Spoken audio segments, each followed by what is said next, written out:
이제 저희가 함께 보실 하나님의 말씀은 누가복음 11장 9절에서 13절 말씀 가지고 구하는 자에게 주시는 하나님이라는 제목으로 함께 말씀의 은혜를 나누고자 합니다. 우리가 새길 말씀은 9절 말씀입니다.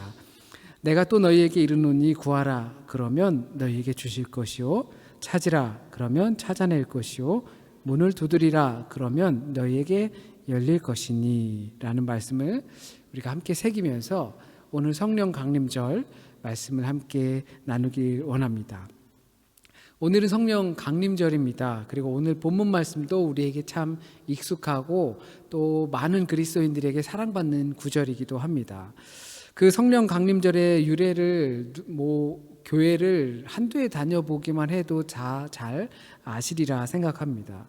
예수 그리스도께서 승천하시며 제자들에게 증인의 삶을 살아서 그리스도의 생명이 이 땅 가운데 넘쳐나고 그 사람들이 하나님 아버지의 사랑을 받고 있다라는 이 사실을 증명해내면서 살라고 하셨습니다.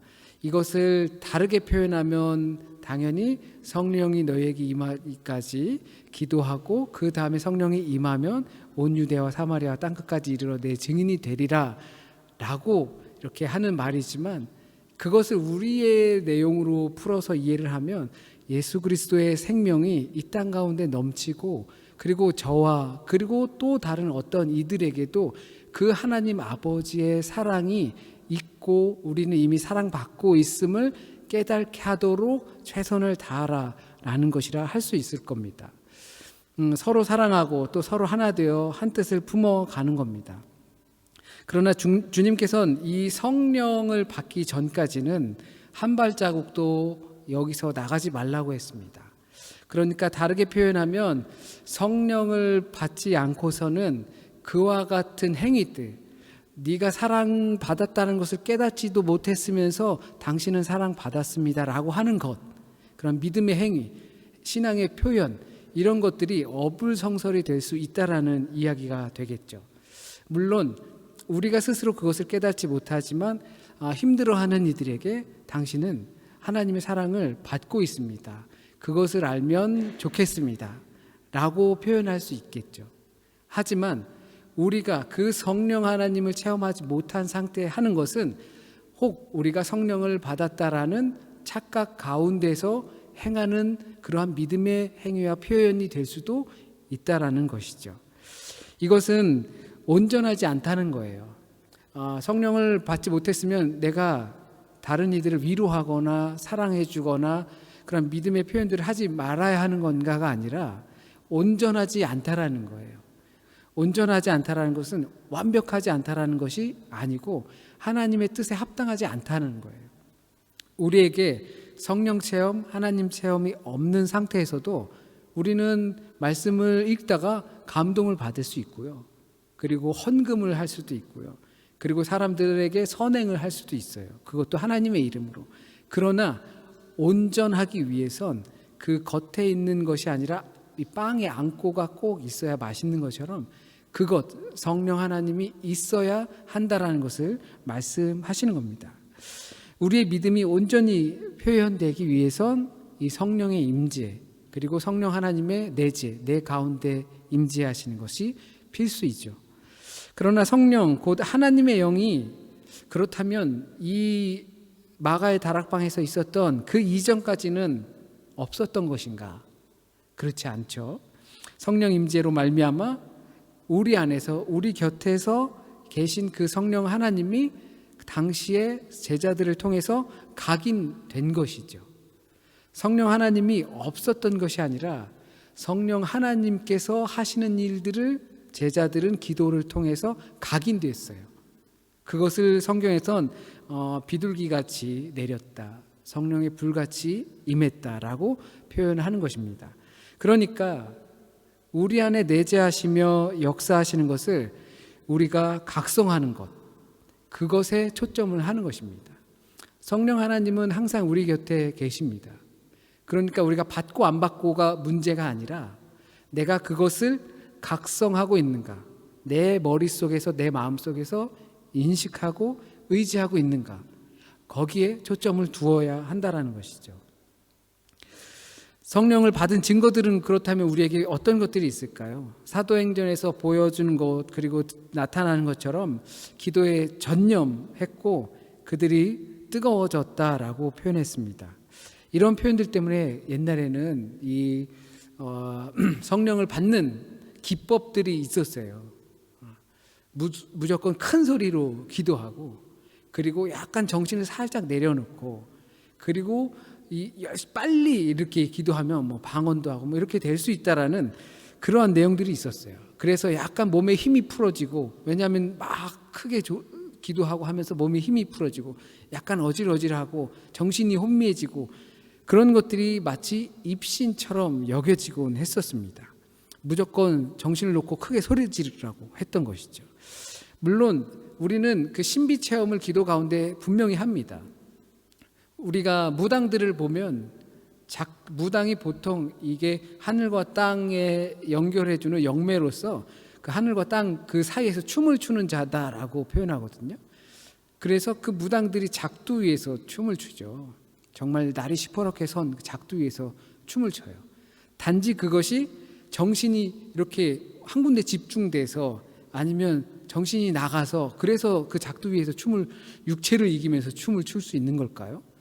과학자들이 볼 땐 그것을 어떻게 설명할지 모르겠지만 우리 종교인들이 볼 땐, 신앙인들이 볼 땐 그와 같은 현상들을 전혀 무시할 수는 없는 겁니다. 그러나 성령을 받았다는, 우리의 그리스도교의 신앙에서 성령을 받았다는 더 뚜렷한 증거는 그 성령의 힘이 나 개인에서 그치는 것이 아니라는 거예요. 성령을 받은 제자들, 주님께서 성령을 받기 전까지 나가지 말라고 했다라는 것은 성령을 받고서 나간다라는 것이죠. 그것은 성령은 내 안에서 끝나지 않고 나를 통하여 개인을 넘어 공동체로 흘러가게 한다라는 것입니다.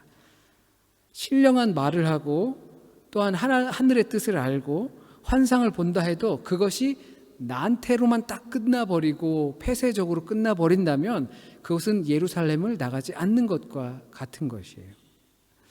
각자 다른 지역에서 제자들은 모였어요. 거기 모여서 함께 성령 강림을 위한 한마음 한뜻으로 전심을 다해서 기도했지만 그들은 서로 다른 방언으로, 갈릴리 방언, 페니키아 방언, 이렇게 이방 언어들을 쓰면서 했지만 서로가 무슨 말을 하는지 알았다라고 이야기를 합니다. 단순한 경상도 사람이 전라도 말을 이해했다라는 정도가 아니라 보통 따지고 보면 일본 말을 우리가 막 알아들었다라는 것이죠. 독일어 공부하기 힘들죠. 조금만 있으면 기계가 나온대요. 이렇게 이어폰에 꽂고 사람이 말하는 거 이렇게 마이크 대면 번역해서 바로 귀로 들어오는 그런 AI 기계가 나온대요. 독일어 공부 안 해도 돼요. 마치 이와 같은 소통이에요. 그들은 서로 다른 언어로 얘기했는데 알아들을 수 없는 상태인데 그것을 알아들었다라는 것입니다. 이 말은 종교적인 열성으로 끝나는 것이 아니라 그것을 가지고 서로가 말이 통하는 상태로 번져나갔다는 것입니다. 마치 들불이 번져나가는 것처럼 순식간에 번져나가는 것이죠. 사람들이 서로 다툼이 생기고 또 서로 간에 잘 회복이 되지 않는 것은 대부분 말이 통하지 않기 때문에 그런 경우가 많습니다. 한 집안에 오래 살아도 말이 통하지 않는 경우가 있습니다. 말이 통한다는 것은 단순히 언어를 뜻하는 건 아니죠. 생각의 교류가 중요하다는 것을 뜻합니다. 소위 옛날에 그런 상황들이 베트남에서도 그런 일이 있었다죠. 베트공에 무기를 파는 동생과 그리고 미군 편에서는 형과 한 집안에 같이 밥 먹고 나서 또 서로 딴짓하고 이렇게 했다라는 거잖아요. 결국엔 서로의 생각과 또는 사상이 다르면 다툴 수밖에 없고 말이 통하지 않게 되는 것입니다. 그러나 그것이 서로 생각이 다르고 주장이 달라도 성령의 임재하심이라는 뜻은 그것이 서로 통할 수 있게 만들어 준다라는 것입니다.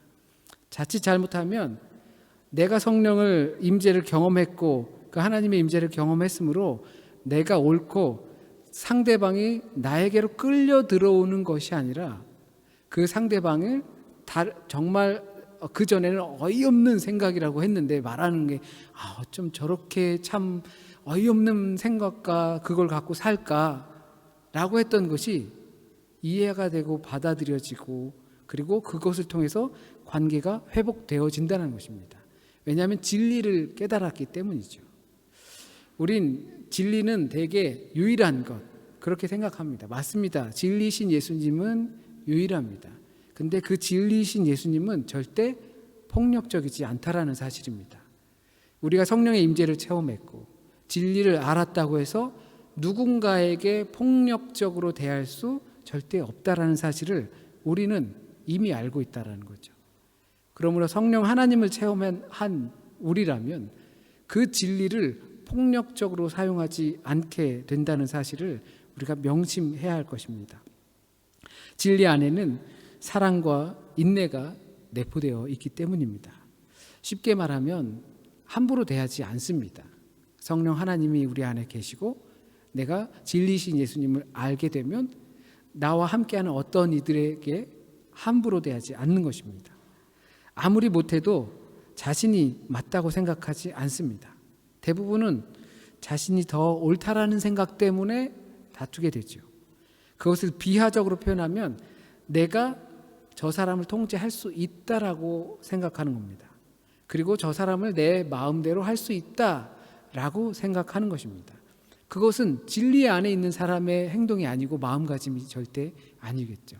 그것은 폭력적인 것에 불과한 것이고 그것이 더 심해지면 내가 맞으니까 총알을 쏘게 되고 포탄을 날리게 되는 것과 같은 것입니다. 성령의 임재가 없는 사람들 사이에선 그럴 수 있어요. 성령의 임재가 없는 사람과의 관계에선 마치 내가 성령의 임재를 받았기 때문에 사랑과 인내를 하면서 손해보는 것 같은데 성령의 임재가 없는 사람은 그게 우습게 보일 수 있어요. 그래서 가끔 그러죠. 이렇게 말이 안 통하는 사람들에겐 한번 그냥 욱 하면서 소리 지르고 당신 말이야 내가 우습게 보여 이렇게 한번 질러야지 통한다 라고. 맞아요. 우리 사회 속에서는 그게 통해요. 왜? 성령의 임재가 없는 관계 속에선 그런 방법이 통하게 돼 있어요. 왜냐하면 폭력적인 관계에 익숙해져 있기 때문에 그런 거죠.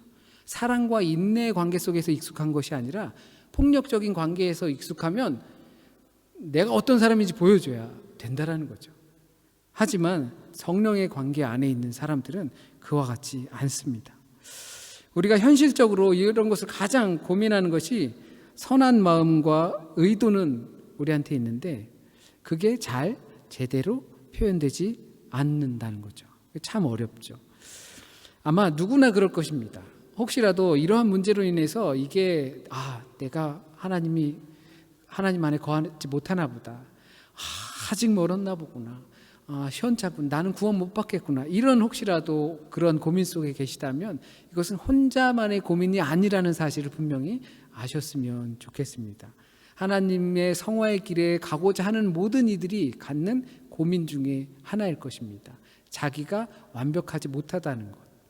분명히 구별할 것은 온전한 것과 완벽하다는 것은 구별되어야 합니다. 하나님의 뜻에 맞게 사는 것은 온전한 삶이고 그리고 그것 가운데서 하나님께서 우리를 영화롭게 하신다는 거죠. 다만 우리가 이것을 함께 하시지 않는다라는 것이 아니라 우리와 함께 하시는 성령 하나님께 기회를 주지 않는다라고 한번 생각을 해보십시오. 성령 하나님께서 우리 안에 선한 마음들이 잘 표현될 수 있도록 일하실 기회를 우리가 주지 못하기 때문에 그렇기 때문에 성령 하나님이 우리 곁에서 실직자로 되셔서 계속 구직의 노력을 하고 계신 거죠. 우리에게 말씀하고 계세요. 성호야, 나 네 안에서 일 좀 주라. 나 조치할 받는 거 힘들다. 우리에게 계속 그렇게 말씀하시는 거예요. 일하실 기회를 우리가 드리는 겁니다. 그러면 우리 안에서 성령의 열매를 맺으십니다. 물론 그 성령 하나님은 우리의 명령을 받으시는 분은 아니에요. 그러나 주님께서 오늘 본문과 같이 말씀하셨습니다. 구하라, 찾으라, 두드리라. 그러면 주실 것이라. 하나님은 우리의 필요를 이미 다 아시고 또 어느 때는 말하지 않아도 구하지 않아도 다 채워주십니다. 그러나 우리의 움직임을 기다리고 계시다는 사실을 아셨으면 좋겠습니다. 우리의 마음이 성령님을 구하는 쪽으로 움직일 수 있도록 계속 우리의 주변을 돌면서 우리의 환경을 조성하고 계신다라는 사실을 우리가 알았으면 좋겠습니다. 네가 구하기만 하면 내가 줄 텐데, 네가 나의 임재를 강권적으로 구하기만 하면 내가 줄 텐데, 그러면 성령 하나님께서 이제 직장을 얻고 우리 안에서 일하실 텐데 라고 그렇게 조성을 하고 계신다라는 겁니다. 그럴 때 성령님의 도우심과 인도하심을 구할 때 우리는 달라질 수밖에 없는 겁니다. 성령 충만의 결과를 그렇다면 문제는 나는 원하고 있는가라는 거죠. 성령 충만함의 증거를 우리가 알고 있고, 성령을 받은 사람들은 내 안에서만 그치지 않고 그 평화를 옮겨줄 수밖에 없습니다. 소통할 수밖에 없고 나누어 줄 수 있게 되는 것이죠. 절대 폭력적이지 않은 방법으로. 그러나 그 성령을 받는 방법은 주님께서 말씀하신 것처럼 구하면 된다라고 하시는 것입니다. 성령 하나님께 일자리를 우리 안에서 허락하는 거죠. 그런데 더 먼저 돼야 할 것은 그 결과, 성령을 받은 자가 얻게 되는 결과를 내가 원하는가라는 겁니다. 다르게 말하면 어떤 그 한 사람 또는 누군가가 그 사람과 내가 소통하고 싶은가라는 거죠. 이제 성령 하나님께서 내 안에서 일하시면 내가 그 전에 미워했던 사람 사랑하게 될 건데 그거 원하니? 라는 것입니다. 내가 외면했던 사람 이제 네가 다가가서 격려해주고 위로해줄 건데, 성령 하나님께서 우리 안에서 일하시면 그럴 건데 네가 그걸 원하느냐라는 것입니다. 우리가 먼저 그거를 해결해야 되죠. 우리 마음속에서. 정말 내가 위로자가 될 수 있는 건 그냥 추상적인 저기 어디 한 5만 킬로미터 떨어진 곳에 있는 그 사람에게 내가 하나님의 복음을 전하는 그것이 아니라 우리 공동체 가운데, 우리의 마을 가운데, 우리와 가까이 있는 사람들 가운데에서 그 사람에게 위로자가 될 수 있으며 격려자가 될 수 있으며 사랑의 소통자가 될 수 있는지, 그 마음을, 그 결과를 네가 받아들일 수 있는지 우리가 그것을 생각해야 한다는 것이죠. 사도행전에서 그 교회는 그렇게 했을 때 수많은 사람들이 몰려 들어왔어요. 거기에는 과부도 있었고 고아도 있었고, 우리식으로 표현한다면 이제 사기꾼도 있었을 것이고, 불량배도 있었을 것이고, 마약 중독자도 있었을 것이고, 강도도 있었을 것이고, 동성애자도 있었을 것이고, 이혼한 사람들도 있었을 것이고, 다 있었다라는 이야기예요. 그런데 네가 그것을, 그 사람들을 위로하고 격려하고 사랑의 소통자로 일할 수 있겠느냐라는 겁니다. 그것을 우리 먼저 해결해야 돼요. 성령 하나님은 만약에 우리에게 임하신다면 우리의 차가운 마음을 분명히 따뜻하게 해 주실 것입니다. 혼란한 우리의 마음과 생각을 정돈해 주실 겁니다. 우리는 성령님을 찾고 또 찾아야 합니다. 어떤 기술을 연마하는 것이 아니라 말씀을 통해, 성도의 교제를 통해 예수께서 부르라, 찾으라, 구하라, 두드리라 하셨던 것처럼 성령님이 우리를 일깨우도록 찾아야 합니다. 그러면 우리에게 들어오게 됩니다. 표현만 있던 우리의 삶에 이제 내용이 들어오는 겁니다. 온전해지는 것이죠. 그러므로 우리는 구하는 겁니다. 구하면 주시겠다고 하셨기 때문입니다. 어떤 특별한 사람에게만 주어지는 것이 아닙니다. 구하는 모든 이에게 주십니다. 이 사실을 우리는 이미 알고 있습니다. 그러나 예배와 기도와 말씀과 교제를 통해서 다시 한번 각성하는 것입니다. 우리에게 진심으로 성령의 역할과 어떻게 성령의 임재함과 성령의 임재함의 결과를 나는 받아들일 수 있는지, 그것을 우리는 이 시간 다시 한번 각성하는 것입니다. 만약에 잊고 살았다면, 성령의 필요성을 느끼지 못했다면, 성령의 역할이 내 안에서 일할 때 내가 어떤 사람이 되는지 그것에 관심이 조금 멀어졌다면 다시 한번 각성될 수 있는 시간이 되길 진심으로 소원합니다. 우리 함께 찬양 드리시고 성만찬에 참여하도록 하겠습니다.